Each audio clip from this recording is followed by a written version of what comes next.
देवीयुमयां घमयां ईशनारी देवी धारणी मंड त्रिभुवन धारी। मां भगवती ने चैत्री नवरात्रि आज 8मું નોરતું જીએસટીવી ના માધ્યમ દ્વારા આપ સતત શક્તિ ઉપાસનાની દેવી શક્તિની વાતોને આપ સૌ માણી રહ્યા છો, ત્યારે આજે તો 8મ છે।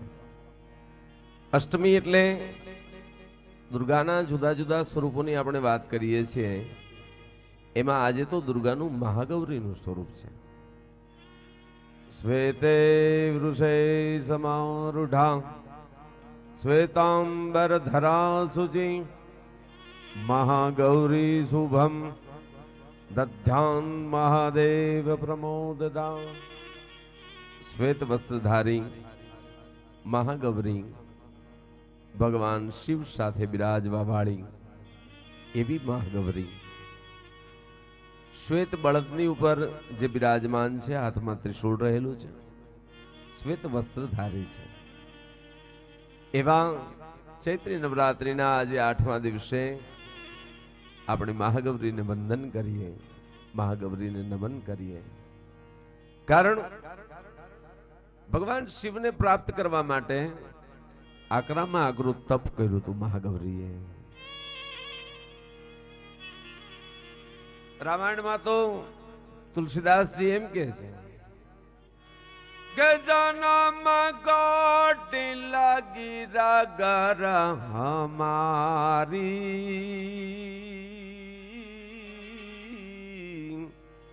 બારવું સંભુનતા રહવું કુંવારી।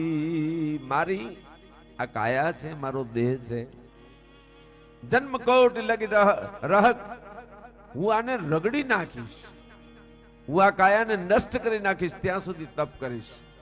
શું કામ? હું શંભુ નામ શિવને પ્રાપ્ત કરવા માટે, શંકરને પ્રાપ્ત કરવા માટે, નહીતર હું આખી જિંદગી કુંવારી રહીશ। એવી તપસ્યા કરી અને મળેલું આ ગૌરીનું, મહાગૌરીનું સ્વરૂપ ચૈત્રી નવરાત્રિનું આપ સૌ અનુષ્ઠાન કરો છો, ત્યારે આજે તો 7 દિવસ ગયા પછી આજે 8મ એટલે આજ તો હવનનો દિવસ, હવનાષ્ટમી કહી શકાય જેને। દેવી સપ્તમી અષ્ટમી નોમ નુજા, દેવી ચોથ 14 પૂનમ પૂજા। સંત મહાત્મા ઈશ્વરદાસજી કહે છે કે સપ્તમી અષ્ટમી નોમ ચોથ 14 અને પૂનમ આ બધી તિથિઓ છે, એ જ માતાજી સ્વયં તું છું, તિથિઓમાં દેવી તું છું। તો આજે તો અષ્ટમી છે, અષ્ટમી હવન થાય। શક્તિ ઉપાસકોને હું એટલું કહીશ, લગભગ 1.5 વર્ષ પહેલા શક્તિનું ધામ કહી શકાય એવા ચોટીલામાં પૂજ્ય મોરારી બાપુની કથા હતી, અને ત્યારે બાપુ એ કથામાં, રામકથામાં શક્તિ ઉપાસનાની સુંદર મજાની વાતો કરતા હતા।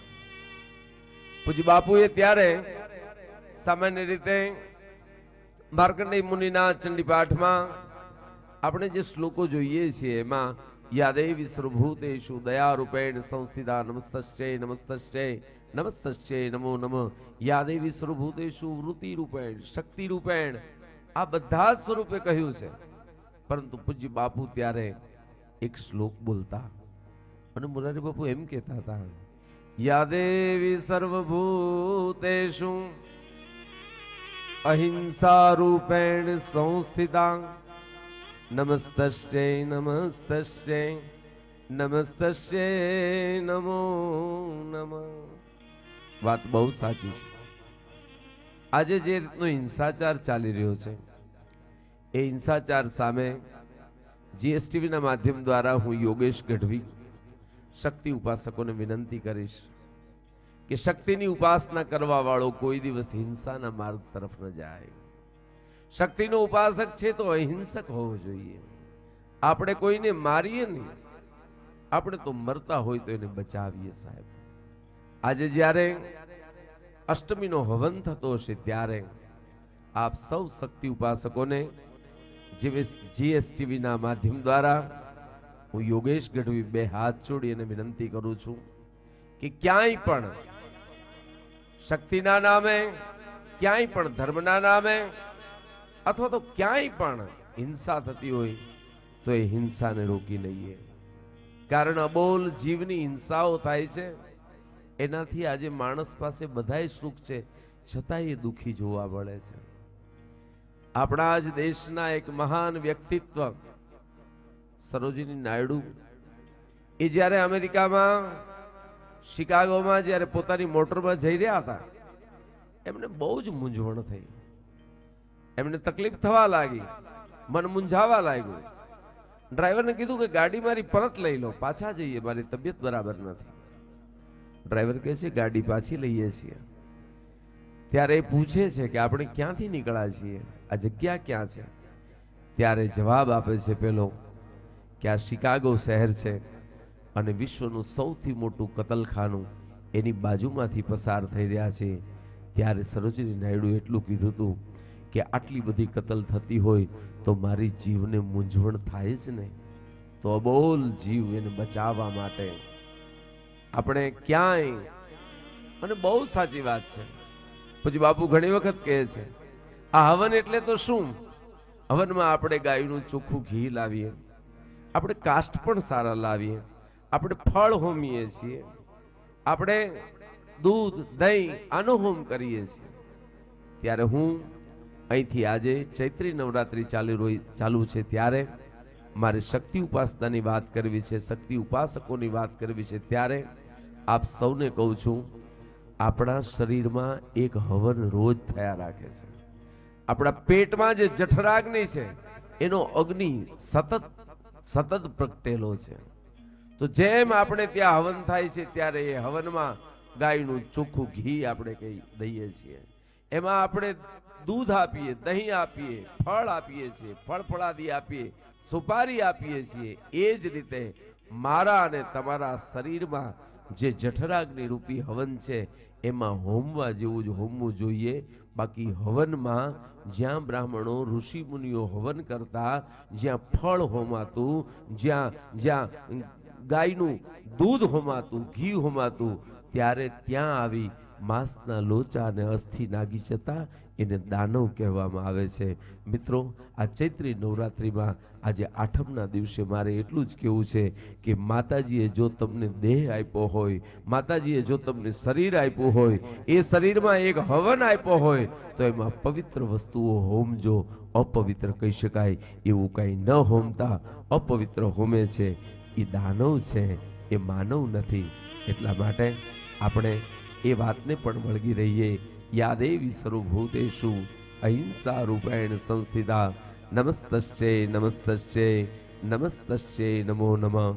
મહાગૌરીનું આ આઠમું સ્વરૂપ આપણા ઉપર સતત કૃપા વરસાવે અને મહાગૌરી જે રીતે શ્વેતે વૃષે સમારૂઢા શ્વેતાંબર ધરા શુચિ, શ્વેતાંબર જેને ધારણ કરેલા છે, આપણા જીવનને પણ એવું જ મહાગૌરી શ્વેત બનાવે એવી માને પ્રાર્થના કરી અને કહીએ કે હે માં, અમને આનંદ આપજે, અમને હે ભગવતી તું સતત ચૈતન્યમય બનાવજે, સત્યમય બનાવજે. એવી માને આપણે આજે આઠમના દિવસે હવન કરી અને હોમ હવન કરી અને પ્રાર્થના કરી અને કહીએ કે માં ભગવતી, અમે બીજું કાંઈ જ નથી માગતા. અને બહુ સાચી વાત છે, શક્તિ છે. ઘણી વખત ઘણા લોકો પૂછતા હોય છે કે આ વખતે મારે અમેરિકા ફરવા જવું છે, ફરવા જવાનો વિચાર છે, તો ખર્ચ કેટલો થાય? ડાયા માણસે જવાબ આપ્યો તો ખર્ચ કાંઈ ન થાય. કે મારા કુટુંબ સાથે અમેરિકા ફરવા જવાનો વિચાર છે તોય ખર્ચ ન થાય? કે ના, વિચાર હોય તો ખર્ચ કાંઈ ન થાય, જાવ તો ખર્ચ થાય. એમ આ શક્તિ છે, એના ત્રણ પ્રકાર છે. પહેલી છે એ વિચાર શક્તિ છે, પછી બીજી છે જ્ઞાન શક્તિ છે, અને ત્રીજી છે ક્રિયા શક્તિ છે.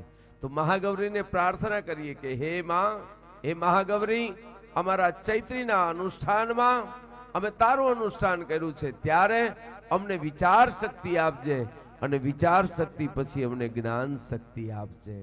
એ જ્ઞાન શક્તિ મળી જાય પછી એ ક્રિયા શક્તિમાં પરિણમે, એટલા માટે તું અમને આશીર્વાદ આપજે. એવા અષ્ટમીના હવન નિમિત્તે આપ સૌ જ્યારે અંબા અભાય પદદાયની જી રે, અંબા અભાય પદદાયની રે, સામા સાંભળજો સાધ ભીડ બંજની, હામા સાંભળજો સાધ ભીડ બંજની, અંબા અભાય પદદાયની જી રે, અંબા અભાય પદદાયની જી રે, શ્યામા સાંભળજો સાધ ભીડ બંજની, શ્યામા સાંભળજો સાધ ભીડ બંજની, અંબા અભાય પદદાયની જી રે, અંબા અભાય પદદાયની જી રે, અંબા અભાય પદદાયની જી રે. અંબા અભાય પદદાયની એવી મહાગૌરીને પ્રાર્થના કરીને કહીએ, હે માં તું અમને અભય પદ આપજે, અને જ્યારે જ્યારે અમે સત્ય માટે, જ્યારે જ્યારે અમે ચૈતન્ય માટે, જ્યારે જ્યારે આનંદ માટે માં તારા નામનું સ્મરણ કરી ત્યારે તું અમારા ઉપર કૃપા કરજે. મહાગૌરીનું 8મું આ દુર્ગાના સ્વરૂપની વાત કરતા કરતા નાનકડો વિરામ લઉં છું અને વળી પાછા વાત માંડીશું માનવની શક્તિ ઉપાસનાની.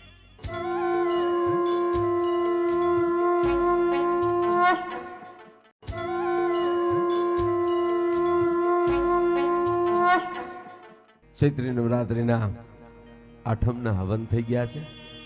મહાગૌરીના સ્વરૂપની વાત આપણે સાંભળી. માનવ તરીકે એક શુદ્ધ અને સાત્વિક હવન શું હોવો જોઈએ એની પણ મેં વાત કરી. અહિંસાને આપણે સ્વીકારી લઈએ. આપણે તો માનવ છીએ, આ સૃષ્ટિને સાચવવા વાળા છીએ, પ્રકૃતિનું પૂજન કરવા વાળા છીએ. ત્યારે આપણે મા ભગવતીને પ્રાર્થના કરી અને મહાગૌરીને કહીએ, હે માં અમે બીજું તારી પાસે કાંઈ નથી માગતા, અમે તો કંઈક આપવા માટે સર્જાયેલા છીએ, અમે તારા સંતાન છીએ.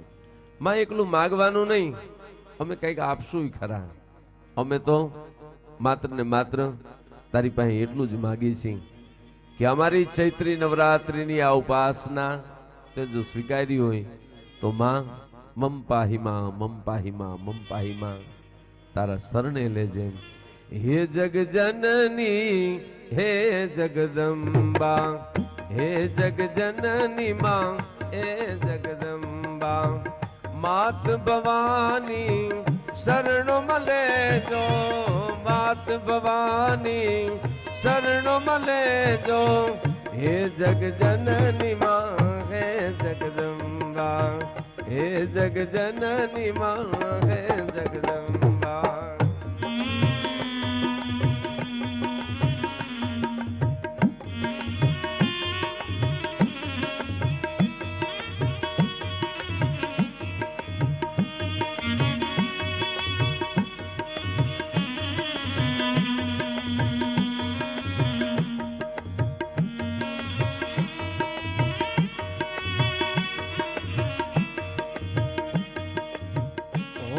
ભલે દુઃખ મેરુ શરીકું, હોય ભલે દુઃખ મેરુ શરીકું, રંજ એનો મને ભાવન દેજો, રંજ એનો મને ભાવન દેજો, હે જગ જનની માં, હે જગદંબા, હે જગ જનની માં, હે જગદંબા.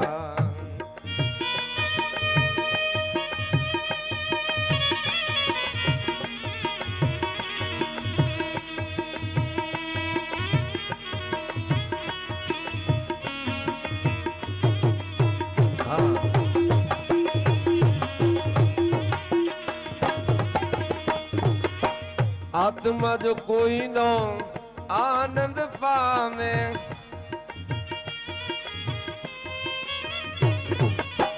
આત્મા જો કોઈનો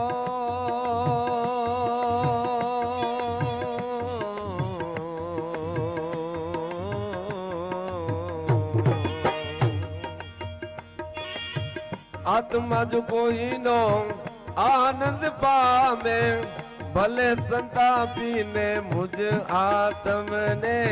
હે જગ જનની માં, હે જગદંબા, હે જગ જનની માં, હે જગદંબા. માત ભવાની શરણો મલે જો, માત ભવાની શરણો મલે જો. હે જગ જનની માં, હે જગદંબા, હે જગ જનની માં, હે જગદંબા.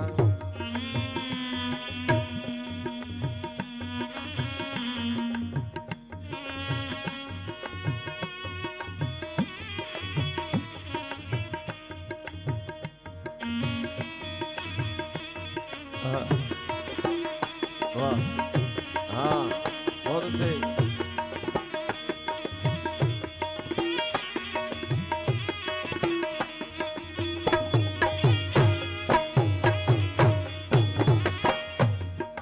દેજે માં શક્તિ, દેજે માં ભક્તિ, દેજે માં,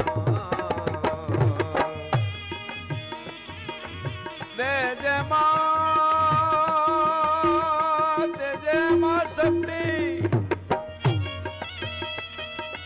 અરે દેજે માં ભક્તિ, દેજે માં શક્તિ, દેજે માં ભક્તિ. દુનિયાના દુઃખ સહેવા દેજે. હે જગ જનની માં, હે જગદંબા, હે જગ જનની માં, હે જગદંબા. માત ભવાની શરણો મલે જો, માત ભવાની શરણો મલે જો. હે જગ જનની માં, હે જગદંબા, હે જગ જનની માં, હે જગદંબા, હે જગ જનની માં, હે જગદંબા, હે જગ જનની માં, હે જગદંબા. હે જગજનની, હે જગદંબા. માત ભવાની શરણોમાં લેજો. એમાં તારું અમને શરણ મળે, તારી અમને કૃપા મળે. એમાં કામ ક્રોધ મદ લોભ મોહ અને મત્સર અમને ક્યાંય આડા ઊભા નો રહે. માં ભગવતી સદાય તું સાથે રહેજે.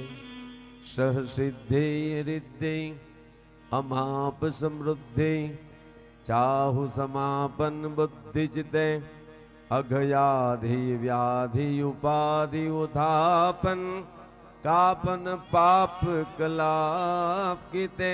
એમાં અમે તારી ભક્તિ કરી છીએ ત્યારે અમે એમ કહીએ છીએ કે તું અમને સિદ્ધિ આપ, અમને રિદ્ધિ આપ. એકલી રિદ્ધિ સિદ્ધિ થી શું ચાલે? અત્યારે તો સમૃદ્ધિ જોઈ. તો હે માં, રિદ્ધિ સિદ્ધિ ની સાથે અમને તું સમૃદ્ધિ આપ. સહસિદ્ધિ રિદ્ધિ અમાપ સમૃદ્ધિ, ચાહુ સમાપન બુદ્ધિ ચિતે. આ બધું આપ્યા પછી ચિત્તમાં બુદ્ધિ નો આપ તો શું કામનું? હે મહાગૌરી, ચૈત્રી નવરાત્રિના અષ્ટમીએ અમે તને એટલું કહી છીએ કે માં, રિદ્ધિ સિદ્ધિ અમાપ સમૃદ્ધિ સાથે ચિત્તમાં બુદ્ધિ પણ આપજે. અને હે ભગવતી, તું અમને આટલું આપી દે, પછી કાંઈક અમારા જીવનમાંથી તારે કાઢવું પડશે. ઈ શું હરી લેજે. અમે એટલું કહીએ છીએ માં, અગ આધિ વ્યાધિ ઉપાધિ ઉથાપન કાપન પાપ કલાપ કીતે. અજ્ઞાન અંધારું અમારા જીવનમાંથી અંધારું દૂર કરજે. ચિંતા વિઘ્ન વિનાશીની એકલી ચિંતા નહીં માં, ચિંતાના 3 પ્રકાર છે, આધિ વ્યાધિ અને ઉપાધિ. અમારે કાંઈ ન જોઈએ. આધિ વ્યાધિ ઉપાધિ અજ્ઞાન અંધારું, આ બધાય આધિ વ્યાધિ ઉપાધિ એનું તું ઉત્થાપન કરજે. માં, અમને તું આટલું દઈ દે ને આટલું હટાવી લે, પછી અમે માણસ છીએ. અમે માણસ છીએ એટલે અમારામાં મદ આવશે, અમારામાં મોહ આવશે, અમારામાં વિદ્રોહ આવશે, અમારામાં મદ આવશે કે આવું તો કોઈ પાસે ન હોય, મારી પાસે જ હોય. અમારામાં મોહ આવશે કે આ હજી મારે જ લઈ લેવું છે. પછી અમારામાં વિદ્રોહ આવશે અને પછી રાત્રે હુતા હોય તો ઊંઘ ન આવે, સંદેહ રહેશે, કોક ચોરી નો જાય ધારું, કોક લૂંટી નો જાય ધારું, કોક છેતરી નો જાય ધારું. હે માં, મદ મોહ વિદ્રોહ સંદેહ મિટાવણ છું. અંબા બોલીએ, ખોડલ બોલીએ, બહુચર બોલીએ, ઉમૈયા બોલીએ, આ બધી માં તારા નામ અમે બોલીને ત્યાં અમારા જીવતરના મદ મોહ વિદ્રોહ અને સંદેહ બધાય મટી જાય. હે ભગવતી, તું અમને રીતિ સિદ્ધિ આમાં સમૃદ્ધિ આપી દે. અમારા જીવતરમાંથી તું આદિ વ્યાધિ ઉપાધિ ચિંતા હટાવી લે અને પછી અમારામાં મદ મોહ વિદ્રોહ સંદેહ પ્રગટવાનો હોય એને પ્રગટવા ન દે. એટલા માટે હે ભગવતી, હે મહાગૌરી, આ ચૈત્રી નોરતાના આ આઠમે માં શરણાયક તારા શરણે આવું છું. પાયક તને પગે લાગુ છું. શરણાયક પાયક શું કામ? કારણ કે તું જન સહાયક છું.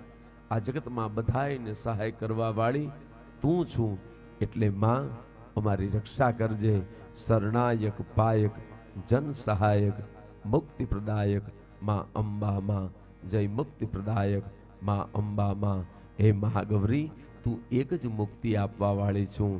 હે ભગવતી, અમને એવી મુક્તિ આપજે. અમે મુક્તિ એવી છીએ કે જેમ સરોવરમાં કાદવમાંથી ખીલેલું કમળ છે, એના ઉપર પાણીનું બૂંદ પણ ન ટકી શકે, એમ કામ ક્રોધ મદ લોભ મોહ હે માં અમારા અનુષ્ઠાનને તે સ્વીકાર્યા હોય તો હે ભગવતી, જેવી રીતે દેવી ભાગવતની કથા સુતજી છે એ શૌનકજીને અને ઋષિ મુનિઓને નૈમિષારણ્યમાં સંભળાવતા હતા અને ત્યારે વ્યાસજીએ બેસી અને જે રીતે મોક્ષ માટેની એ દેવી ભાગવતની કથા કીધી છે એ રીતે હે મહાગૌરી, અમને પણ તું મુક્તિ અપાવજે.